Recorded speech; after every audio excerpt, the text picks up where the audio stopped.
give me one myth you'd like to debunk about homelessness as the final part of this discussion, because I think that there are quite a few misconceptions and things that have gone on and on and on, and I'd like to know from people who have studied this issue in our community for a long time, what misconception or what myth do you want to debunk? And I'll start with you, Ann.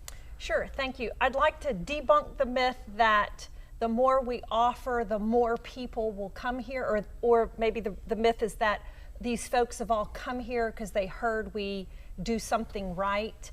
The data shows us that about 75% of our people experiencing homelessness here in Austin-Travis County are from Austin-Travis County. These are our people, these are Texans.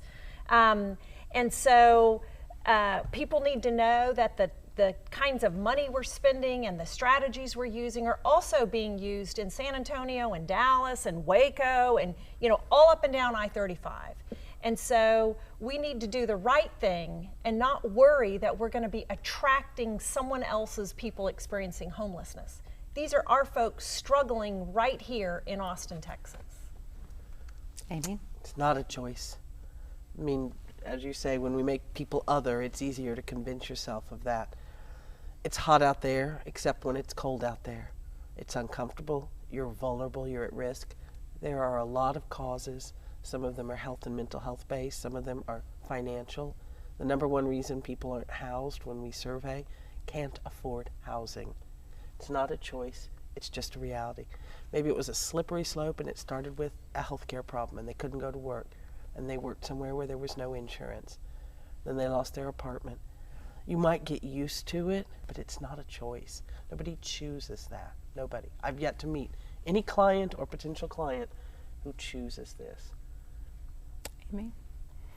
I think the idea that folks who are experiencing homelessness are lazy, that actually we do a thing called street retreats where we go and spend the night with our friends who are still without housing, and the number of times that I've been cared for in that context, that I've been shown to a quieter corner, or someone has gotten me cardboard, or someone has helped me to find food, and to know that that is people's every day, that they are waking up and making it work, that they are finding a way to rest, that they are finding a way to get care, that they are finding a way to go to appointments when everything is against them and everything is complicated. That is a hard life that, in my perception, is quite the opposite of someone who is lazy, but of someone of whom so much is demanded every day.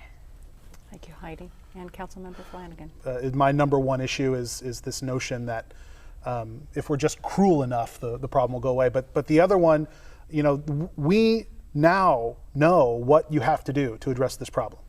There are examples in other cities, namely Houston and Salt Lake City, that have really gone after the housing first model, where you prioritize getting someone out of the street, off the streets and into a safe place, and then wrap the services around in order to get them healthy, get them stable, get them into the workforce, and then into independence.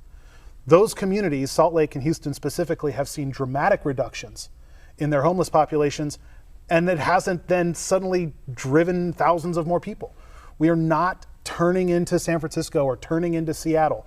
The amount of people experiencing homelessness in those communities is orders of magnitude per capita greater than we have right now.